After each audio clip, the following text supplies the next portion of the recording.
Okay, without further ado, let's go ahead and get started here. Now, obviously, Perfect Photo Suite just came out. We're really, really excited about it. And one of the reasons why is it includes a whole bunch of absolutely amazing new features that we just introduced to Suite 8 that are designed specifically for photographers. And it doesn't matter whether you're a beginner, whether you've been doing this for a long time, we want you to be able to get in and out of the editing process faster so that you can spend more time out taking pictures. Now, the Photo Suite works as a standalone photo editor, which means that I can open it up just like any other application. I'll open it up the way that I would open Lightroom or Aperture. So we're not just a collection of plugins anymore. And one of the reasons why is because of our new Perfect Browse program. So you can browse and find your images a lot easier than you could before.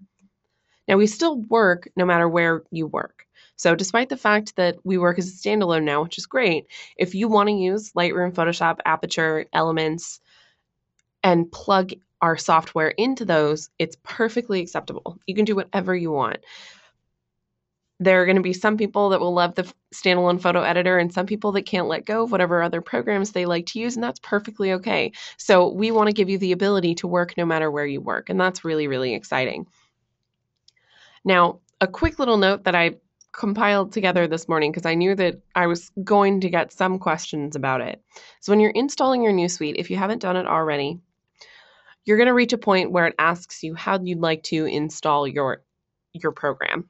And there are two different options. You can remove all older versions of the Photo Suite if you want to. So if you have Perfect Photo Suite 7 on there, Perfect Photo Suite 6, and you want to remove it, you can do that.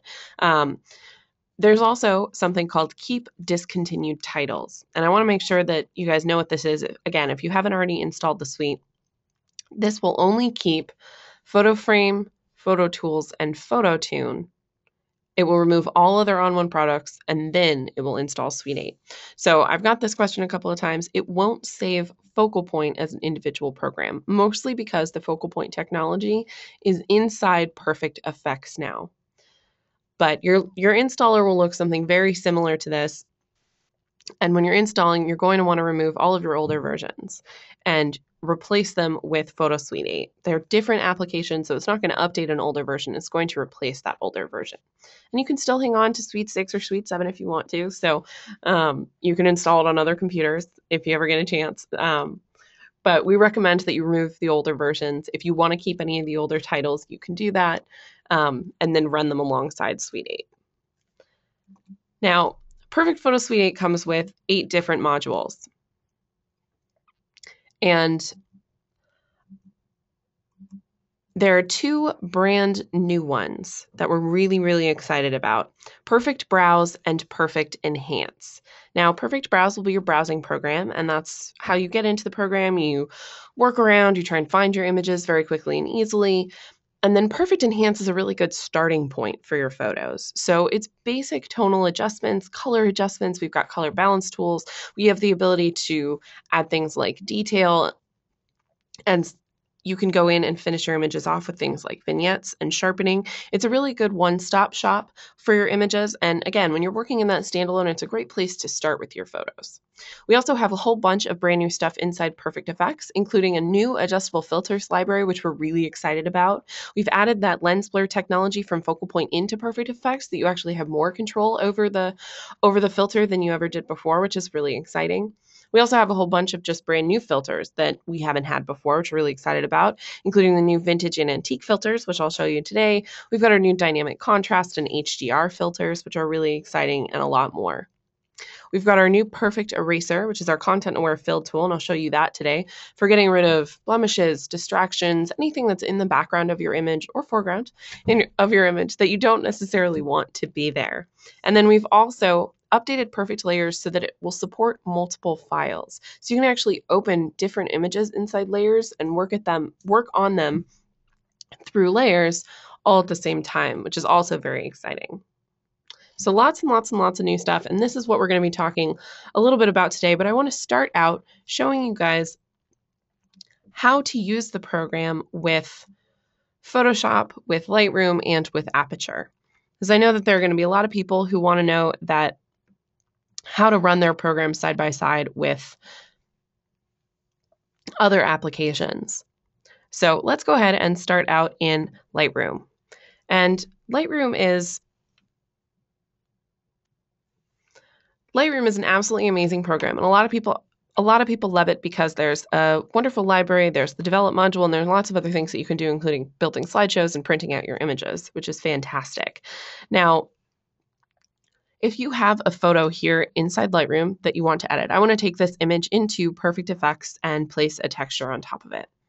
There are two different ways that you can do that. The first, so I've got my image, I right click or control click on that photo and scroll down to the edit in menu. And from here, you're going to see a select number of modules that you can edit your image in. Now, what's important about this edit in menu is that it's obviously a smaller number than what you're going to see in the other menu. You'll see that Perfect Layers and Perfect Mask are both missing from this menu. And that's because when you use this, it will only open up that single module, and you won't be able to do any other editing throughout the rest of the program. So if I take this into Perfect Effects, I can only edit it in Perfect Effects. So when you're working through Lightroom, the way that I suggest is by going through the File menu and going down to Plugin Extras. And one of the reasons why I like to do this is because when I select right up at the top, there's an option called Perfect Photo Suite 8. And that will take my image or a duplicate of my image, and it'll take me into Perfect Layers. And it basically gives me the ability to treat this program as a standalone, which I think is really exciting. So I can start out here in Layers, and up in the top right-hand corner, I have access to all of the other programs. Now, you'll see that this was a PSD file, and I'm editing this, and there's already a layer stack on the right-hand side, and I can go through and make adjustments here if I want to. But when I go over and click on Perfect Effects in the top right-hand corner, I can go through and I can make adjustments on my image and then save it back to Lightroom later after I've gone through and edited with multiple different modules. So I could take this into Perfect Portrait, which I'd already done. I could take this into Effects. I could take this into Black and White, whatever it may be, and then go back into Lightroom from here. Now, while we're inside Perfect Effects, I wanted to show you our new texturizer filter, which is really exciting. Obviously, Perfect Effects is going to look a little bit different than older versions of the photo suite. So Suite 7 on the left-hand side, you had your presets library and you had your favorites library. And then you had your personal presets. Now on the left-hand side, we actually have a filters tab. And these are all of the base filters that you're going to find on the right-hand side in your filter options pane. So when I open up the filter drop-down menu here, you'll see this is the exact same list on the left and the right-hand sides. One of the reasons that we did that is each one of the filters that you'll find in Effects will have a set of prepackaged presets that will come along with it. So I'll open up the texturizer category on the left, and I can scroll through and it shows me all of the previews of what that texture will look like on my image. When I find one that I'm interested in applying, I can click on it and it will go through and add it to my image. Now, on the right-hand side, the texturizer is going to be also pretty different than what you may have seen before. There are a lot of the same options you'll recognize. You're able to choose which category you're interested in applying. So we've got the paper category selected, and I can go through and apply a specialized texture if I want to. Now, there are different modes that you can add these textures in. Right now it's set to darker, which means that any part of this texture that's darker will be overlaid on the image. I can adjust what version or what mode I want this texture to be. Now I'm going to leave it at darker, and one of the reasons why is because the new options down at the bottom of the texturizer are the best part.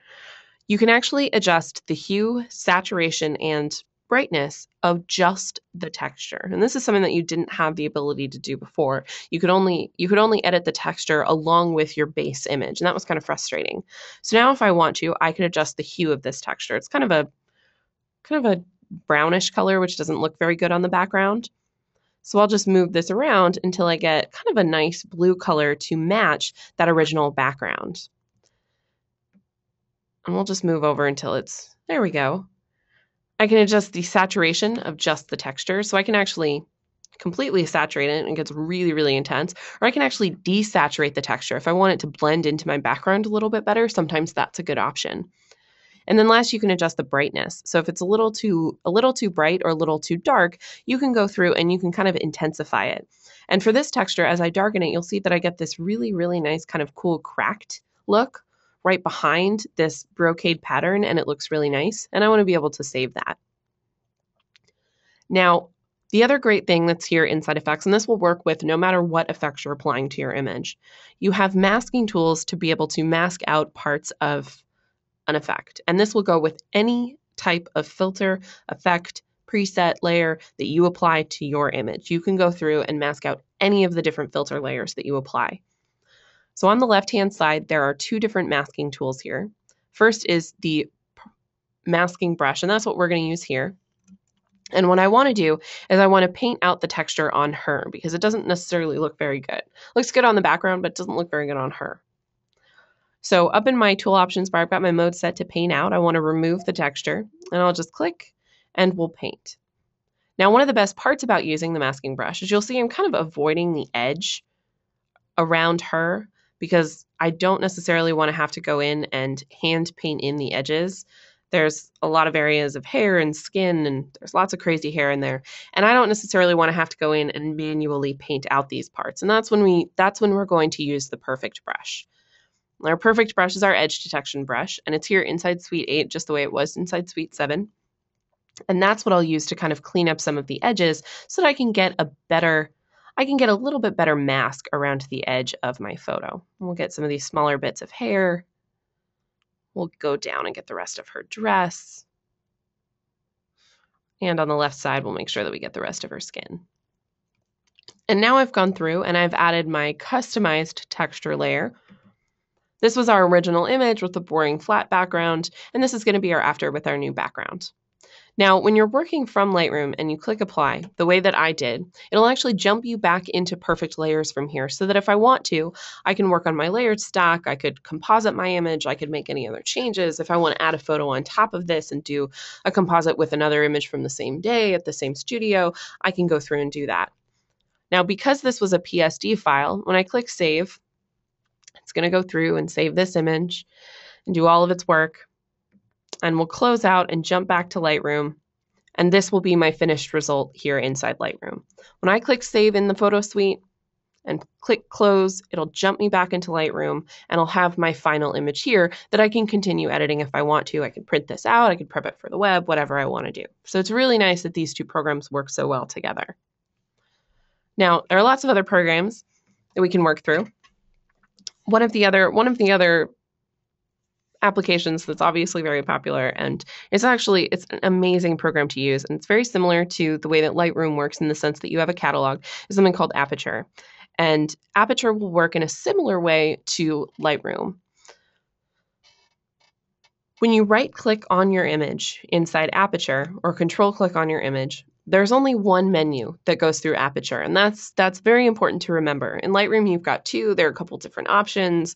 There's a lot of different information that goes alongside Lightroom.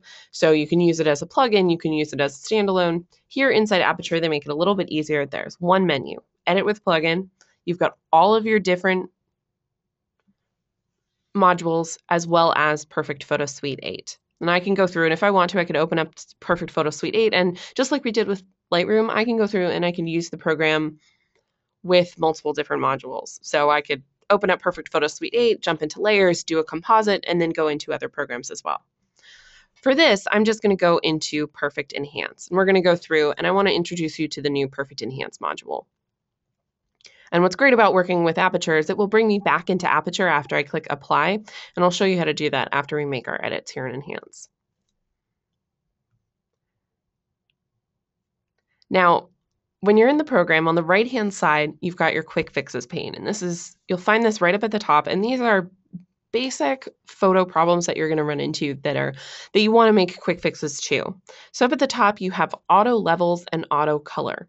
Auto levels will respond to the blacks and the whites in your image, and when you click it, it will automatically adjust those. So it's gone through and it's lightened up that center part of the image, made it a little bit brighter, and it deepened the blacks just enough that they're still really intense.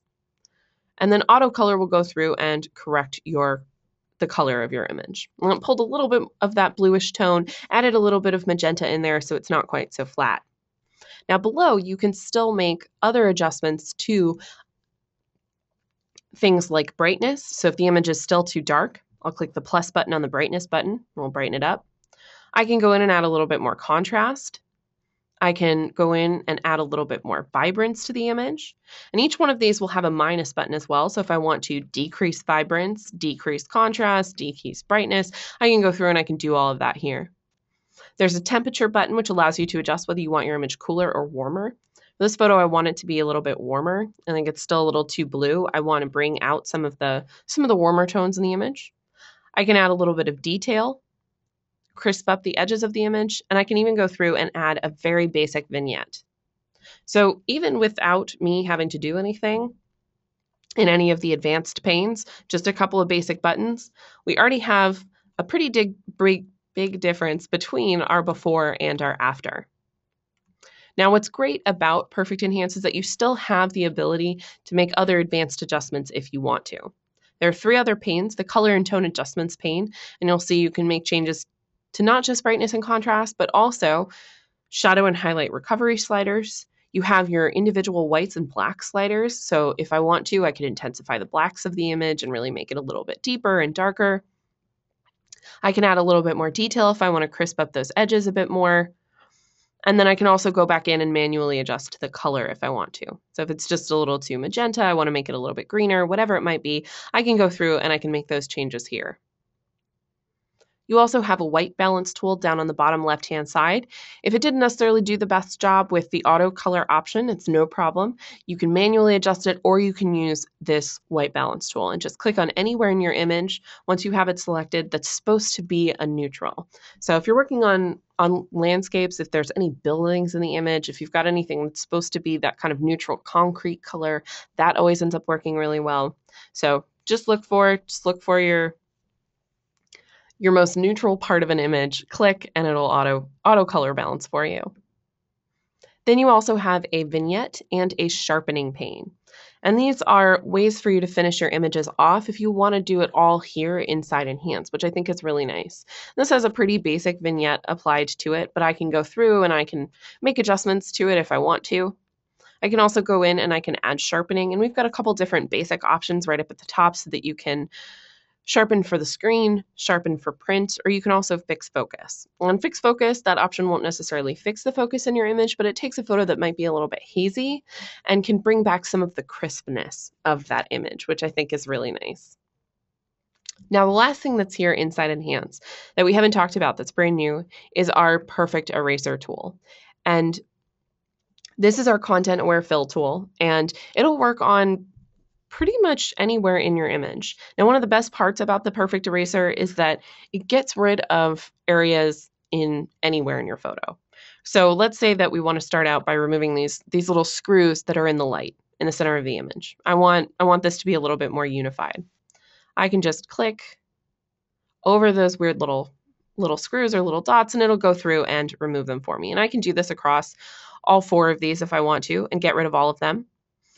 I can also use this tool on areas that are straight lines. So you'll see that there's this painted in line that goes right on the left-hand side in the center of my image, and I don't necessarily like that. So I'll click and we'll drag across that line. And what's great about this Perfect Eraser is that it will go through and try and save the lines of the panes of this building in the image. So there might be a couple that I may have to clean up just a little bit, but it did a great job of hanging on to all of those vertical lines in my photo while removing that horizontal spot. And if there's anywhere that I need to keep on removing, I can go through and I can do that. This Perfect Eraser works continuously so that you can keep removing spots of your photo. I can also go through and remove other distractions. There's a little paint chip on the right-hand side.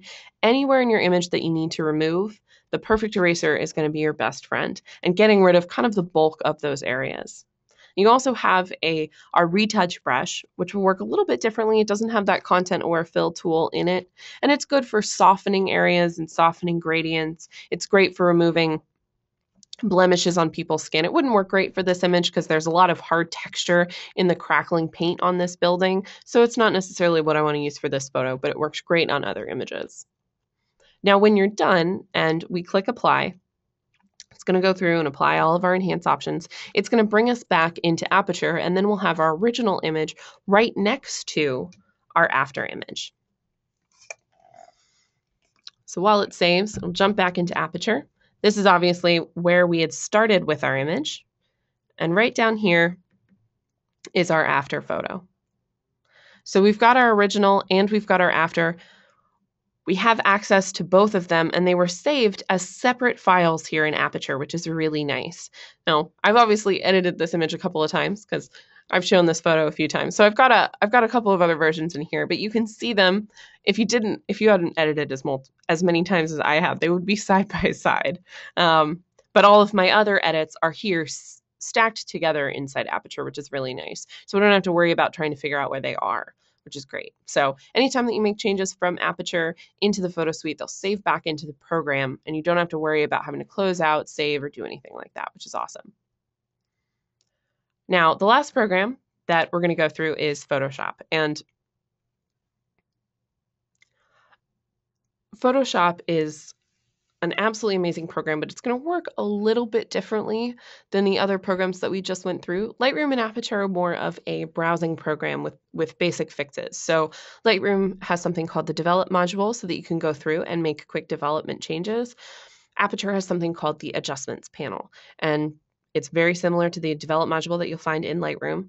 And Photoshop here is a completely different ball wax, and it's an absolutely amazing program, but the way that it works with the photo suite is going to be, again, a little bit different.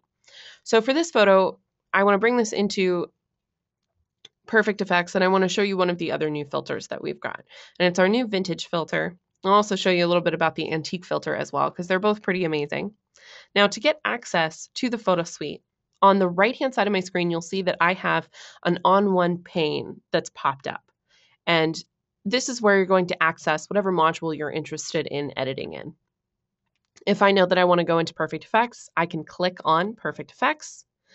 And from here, it will show me the Open Perfect Effects 8 option, or you'll see that I also have a whole bunch of Perfect Effects 4 presets. And you'll recognize these if you used Photo Suite 7. These are many of the old presets that you would have access to inside the older version of the suite.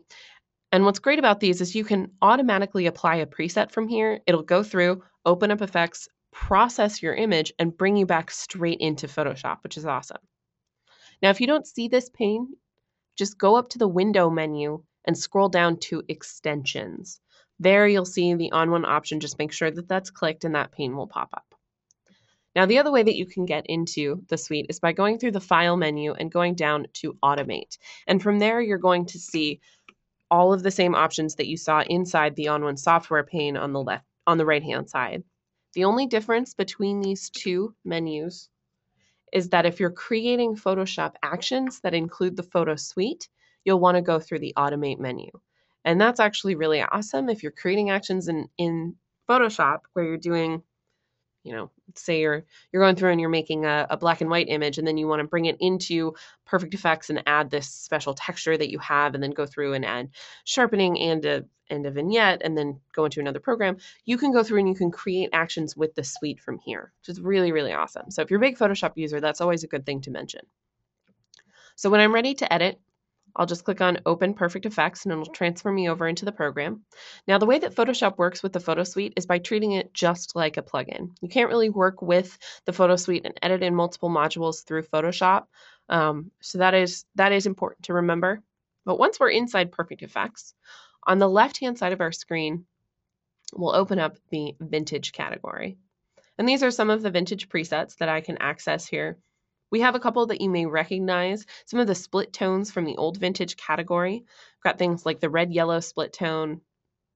We've got ones right up at the top like the blue-yellow split tone, which is definitely one of the favorites. Now I'm going to go down and choose this one called Ocean Waves, and I'll click to apply it. Now on the right-hand side, that filter options pane has obviously changed with this vintage filter. Up at the top, there's something called the Style drop-down menu, and this is where you're going to access whatever color style you want to apply to your image. So right now it's set to Ocean, which is this kind of teal yellow split tone on your image, but you've got tons of other options in here. Oatmeal is a nice warm reddish tone. We've got something called Teal, which will add this very soft teal look to the back of your image, and many other options. One of the other that I think is really nice is our Earth one. It adds kind of a brownish tone to the shadows and kind of a bluish tone to the highlights, and it looks really, really nice. And I'll go back down and choose Ocean. Now, what's great about these is they're very, very basic.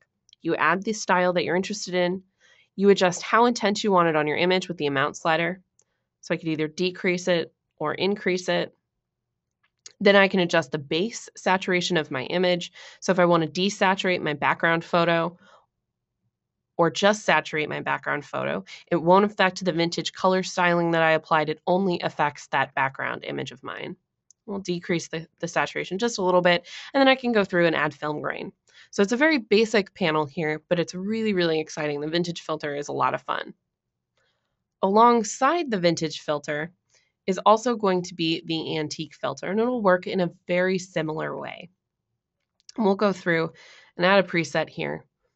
Inside the filters options pane, right up at the top, you have a preset drop-down menu, but we want to go straight down to the color drop-down menu. And each one of these presets will be named after a specific city. So you can go through and you can play around with which city you want to, at least for me anyways, eventually go to one day, and choose which color you're interested in applying to your photo. And these will be a little bit more monotone. So it really is just one color, a lighter and a darker version of that single color tone. The vintage filter are more of split tones. You've got a different color for the highlights and a different color for the shadows. So just know that the antique filter will be a little bit more of a monochrome based look for your images. I'm going to go up and choose one of my favorites, which is this Deli antique filter. I can adjust things like film grain down at the bottom, so you can actually add film grain to your image here if you want to. The saturation, again, of that base image, if I want to desaturate it, so I have more of a monochrome image, or if I want to saturate it a little bit more so I don't lose that original color information. I can also adjust whether I want to add haze to my image. This is pretty popular nowadays when you see a lot of photos that have a vintage filter. They've got a little bit of a haze where it kind of decreases the intensity of the shadows in the photo. And then you can also adjust the brightness. I can darken my image just a little bit and intensify it. And now I can go through that I've got my antique filter. I can keep on editing and add things like textures, borders, whatever I want to do here. Now, when I'm done, I'm going to turn my vintage filter on here. And we're going to click apply, and it's going to put us back into Photoshop. And the way that Photoshop works is that when I bring it back into the program, on the right-hand side in the layers stack, you'll see that I have my background image, my original photo, and the perfect effects changes that I made will be placed on a single layer here inside the layer stack. So I can make other adjustments to this layer. If I want to, I can go through and I can add other layers on top of it here in Photoshop. I could bring this into another module if I want to, but everything will be placed on a separate layer inside Photoshop. So you don't have to worry about destroying your original image. All of the layer information that you'll have underneath your, for instance, perfect effects layer will still be there, which is really great. Now, we've worked with the suite through every other program, but I also want to make sure that I show you how to use the program as a standalone. And there's a new module here called Perfect Browse, and this is kind of this is where you're going to start when you work with a program as a standalone, or at least where I think we suggest that you start. And I can go through and select the images that I'm interested in opening. Now, what's great about Browse is on the left-hand side, you have a sources pane, and this is where you're going to find all of the different sources that you have, different folders, different storage services, different hard drives, different network drives, anything that attaches to your computer, you can find in the sources pane. So I keep a lot of my images on Google Drive because I transfer my images from different computers. So I signed into my Drive account on my computer, and these are all of the images or folders that are inside that account. And now I can access them and save them here in Browse, just like I would open and save any other image, except that because it will be placed in my Google Drive account, I'll be able to access all of these changes later. So it does this automatic saving process, and it's really, really, really awesome. You can also access your iCloud photo stream from here, which I think is really great. A lot of people are running around with their iPhones. I know that I am, and taking tons upon tons of pictures. And what's great is I can go through and I can access that photo stream and edit my images from here as well. So I suggest signing into your iCloud account and accessing your photo stream because you can edit all of your iPhone images, and I think that that's really fun. Now I'm going to go down and select my external hard drive. I'm going to open up my demo images folder. We'll jump into the effects folder. These are all of the images that I have inside my effects folder. On the left-hand side, you'll see that I also have a folders tree right underneath my sources pane, so I can go through and I can access my folder tree to try and find folders or images that I may also be looking for. Anytime that you open an image, it'll also pop up in your recent pane so that you can access images that you may have recently opened. Now let's go up and we're going to select an image that we want to edit. When you have an image selected, you'll also have an info panel up on the top left-hand corner so you can see basic metadata for your image, including when it was shot, what camera it was shot on, what file format it is. This is a RAW file straight off of my camera. When it was taken, what the file name is, all that kind of information will be up on the top left-hand corner in that info pane. Now, when we're ready to edit our image, you can either go up to your File menu and select Edit in a specific module, or you can just click on the module in the top right-hand corner. So we're going to start out and we'll take this image into Effects. Now, when you're working with the suite as a standalone, you're going to get this dialog box that pops up before you open an image. And it'll ask you whether you want to edit a copy of your image. But when you're working on RAW files, it will automatically create a copy of your photo because you don't want to destroy your original RAW image. So I can obviously look at my RAW files inside Browse, but I don't want to open them up and make changes to them in Effects because I don't want to save over my original RAW file. So it'll automatically choose that Edit a Copy option. If you're working in other file types like PSDs or TIFFs, you can actually edit your original, and then you can also add as a layer inside Perfect Layers. And we can go through and do this in just a minute, and I'll show you how that works. And then down at the bottom, you can also select Copy Options. So file format, color space, bit depth, and resolution. So if I want my resolution and my bit depth change, I can just go through and quickly make those changes, and now I have my customized Photoshop file that will be a copy of this image. And then when we click OK, it'll transfer us over to Perfect Effects.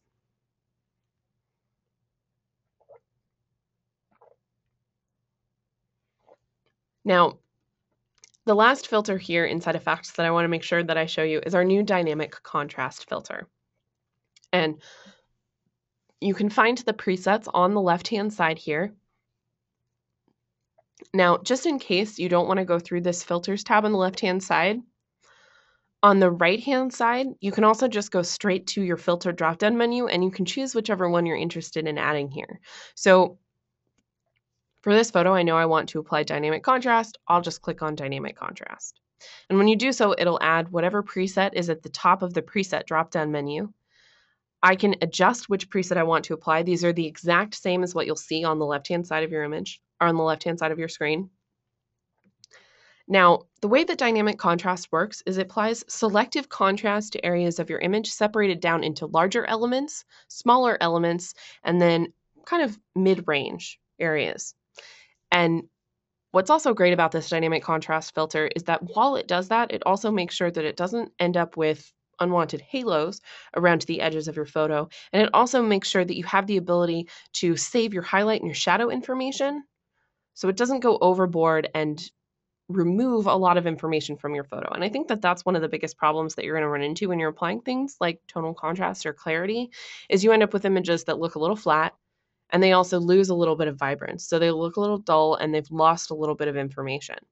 And this dynamic contrast filter helps you save all of that information.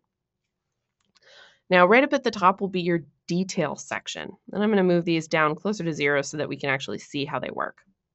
So this is going to be our original image. It was taken on a foggy morning. It's obviously very, very hazy. We'll start out with our large slider, and this will add contrast to the larger areas in our image. So pay attention to the bigger trees in the photo. As we move this over to the right, it will intensify the contrast in just those areas, but it's going to leave a lot of these smaller details like the top tree branches, a lot of the details in the road right here, completely alone. It's only adding contrast to those larger elements in the image. The small slider will go through and add contrast to just those little tiny areas in the image, like those tree branches and the dirt and grime that's on the road. And then the medium slider will hit up all of the areas that those two might not have found. So it's gonna access a lot of the trees that are kind of right in the middle of the image that aren't quite small enough to be detailed but aren't quite big enough to be a large element. That medium slider will hit those up. Now, below the detail section will be your shadow and highlight recovery section, as well as your white and your black sliders. You can select the auto button, which will go through and automatically adjust the levels in your image. So it increased the whites and blacks in this photo to add even more contrast to the image, which is really great. You can also go through and you can make manual adjustments here as well. And then the last slider is going to be your vibrant slider. So this image was not very saturated to begin with, but I want to pump it up just a little bit. So I'll take that vibrant slider and move it over to the right. Now let's take a look at our before and after here. A quick little tip when you're working inside Perfect Effects or any other program in the suite, if you click the Tab key on your keyboard, it will hide whatever panes are on the left and right hand side, which I think is really nice. So now I can take more of a full screen view of my image, so I don't have to worry about staring at those while I'm making my edits. So this is our original image. Very, very hazy, very, very foggy, not a lot of information in there. And this is with the new dynamic contrast filter. A huge difference between that before and after. This dynamic contrast filter can work on any type of image that you may have. And what's great is that if you're working on things like portraits and you want to be very careful about adding too much to someone's face, you have the ability to use those masking tools to mask them out. So you can add dynamic contrast, for instance, to just the background of the image and then paint a person out in the foreground. So really, really, really amazing. And we'll go ahead and go down to the bottom right-hand corner, click on Save and Close. It'll go through and add our dynamic contrast effect, and then it'll pop us back into Browse, and I can see my after image alongside my original image.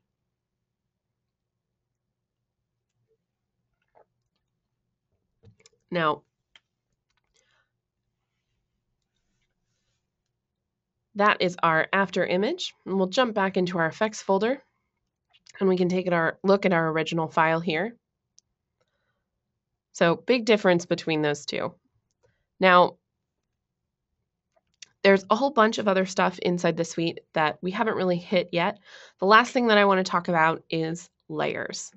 And layers is something that I think is really exciting and really wonderful. And some people have a hard time kind of understanding how the program works or understanding how layered-based workflow works. So I think of it a lot kind of like stacks of paper. And I want to combine two different images here. I want to combine these two photos. One of them is obviously very overexposed. It's overblown, doesn't look very good. And one of them is very obviously underexposed. We can see the sky in the background, but we can't really see a lot of the foreground. And we want to be able to combine these two images together. So we'll start out here in Browse by opening up our image in Layers. And I've got the image selected. I'll click on Layers, and we'll edit a copy of our original image. Now, we're going to go, and we're obviously in Layers. We've got our image open right here. I'm actually going to click back on Browse. And it'll tell you have an image open in Layers. If you go to Browse, they can remain open if you want them to. So I'll go ahead and click OK. It's going to leave my image open up in Layers. And now we'll go through and we'll select our next photo. So this is our overexposed image. And when we click on Layers, that's when we'll select that Add as a Layer option. We don't want to edit a copy or the original of this image. We want to add it as a layer on top of our other photo. And when I click OK, it'll put me back into Layers, and now I have my two images squashed together. And I can go through and I can combine them.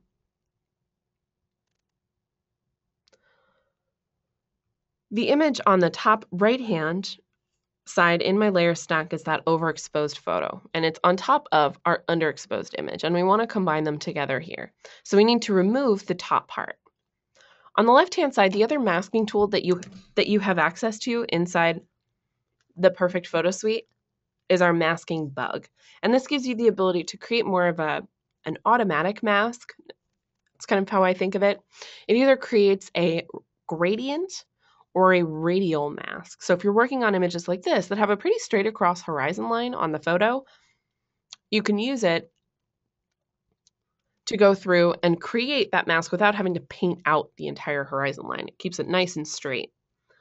So we'll choose the masking bug on the left-hand side. Up in the tool options bar, I can actually select a preset for that bug. Down at the bottom, the two options that I would be interested in for this photo would either be linear top or bottom. So when I select linear top, you'll see that it gives me a little preview of what that mask is going to look like. Anywhere that's black in the image will remove the layer that I have selected. And that's what we want. We want to remove the top part of our photo. So when I select this, it places a mask right in the center of my image. It removes the top overexposed and reveals the one that's underneath. Now, what's great about this masking bug is I can make adjustments to it if I want to. So I can click and drag it using that little dot right in the center. I can rotate it if I want to by using the little rotate button on the right-hand side. And I can also feather out the edge. So there's a little dotted line on the top and the bottom. And if I pull this closer to the center, it'll create less of a feather and be more of a straight line between the top and the bottom. If I pull this out, it creates a much softer feather. And a lot of times when you create a larger feather on images like this, it'll look a little bit more natural. I'll go ahead and pop this into place. And once I'm done, on the right-hand side, I now have my new mask that I can access. Now, what's great about the masking bug and the masking brush is you can combine them together if you want to. So if I want to go in and I want to paint in another part of my image, if I want to add a little bit of intensity to just the lake, if I want to go in and if I want to make any changes whatsoever, I can combine those two tools together, which I think is really, really nice. Now, the last thing that I want to mention here inside layers is that you can merge your files together. So these two layers are obviously separate, which means that if I want to bring this image, for instance, into black and white, I can take each one of them individually into black and white, but it's going to be really weird. So we want to merge them together so that I can take the entire photo into black and white. So you can either click the Merge Layer button on the bottom right-hand corner of your layer stack, or you can go up to the Layer menu and choose something called New Stamped Layer. There's a big difference between these two. I'll show you how it works. When you click Merge Layer, it's going to go through and it merges those two layers together. It erases that mask change that we have made, so I can't go back and readjust it later if I want to. And now I just have one single layer in my layer stack. Now that can be great if you want to cut down on space and time. If you don't want to have access to your original image, you can always do that. I like to make sure that I have access to that layer stack. So we're going to undo that change. And I'll go up to my layer menu and choose New Stamped Layer. What it's done is it's taken the two layers that we had in our layer stack, merged them together, and created a composite layer on top. Now, if I want to, I can always go back to those two original layers and make adjustments if I need to. So just in case you want to be able to go back and access those again, use that new stamped layer option so that you have that composite layer that you can continue your editing on. And I think that's the best way to work, especially when you're doing things like combining textures and then you want to go back in and re-edit the image, and being able to have access to those can be really useful. All right, we'll close out of this image here. Now we've got about 10 minutes left of this webinar, and I know that there are probably lots and lots of questions inside the questions panel, and I'll go through and get to some of those right now. Just a quick overview of some of those new features for you guys. We've got the new Browse and Enhance modules, which I introduced you to.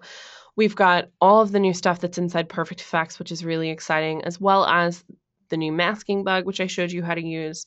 We've got our new Perfect Eraser, our Content Aware Fill tool. That Content Aware Fill tool is going to be in multiple modules. It's going to be in Enhance, Layers, And it's going to be in perfect portrait for portrait editing as well, which is awesome. And then we also have our new lens blur filter that's going to be in effects as well. So that focal point technology, it's still there. It's in perfect effects. It's just called lens blur. So you can still find it there. You can still access it when you install the new suite. Now, here at On One, we've got a whole bunch of really awesome stuff that you have access to, just to make sure that you guys know it's there. We've got our labs site, our labs.ononesoftware.com site, and it gives you an update on what's going on with our new releases. We're going to be coming out with new versions of Suite 8, which if you own Suite 8, you're going to get for free, which is fantastic. So 8.1 and so on will be up in the next year or so. And anytime that we make those updates, you'll have access to those for free. You also have access to the free training and webinars. So any training content that you're interested in watching will be up on our website. And you can also go through and watch any of the live webinars. And we've got some great stuff coming up for December, including a Matt Kluskowski webinar, which we're really excited about. We've got one starting next week on Friday from our very own Jacob Lucas, a Seattle-based photographer, and it's going to be fantastic. So keep an eye out on that webinar schedule. You also have free monthly loyalty rewards, and these are presets, textures, borders, templates that you get for free just for being an On One customer. Again, you've got free updates for the life of Suite 8. You have free US and UK-based tech support. Just in case I don't get to your questions today, don't forget you've got access to that free tech support, and you can call us or email us and let us know what's going on.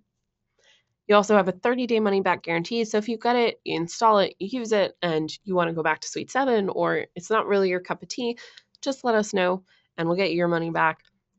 And you also own it. There are no monthly fees. The software is yours. If you want to own it for the rest of your life, we would love to know that. Own it, love it, use it, and it's all yours no matter what.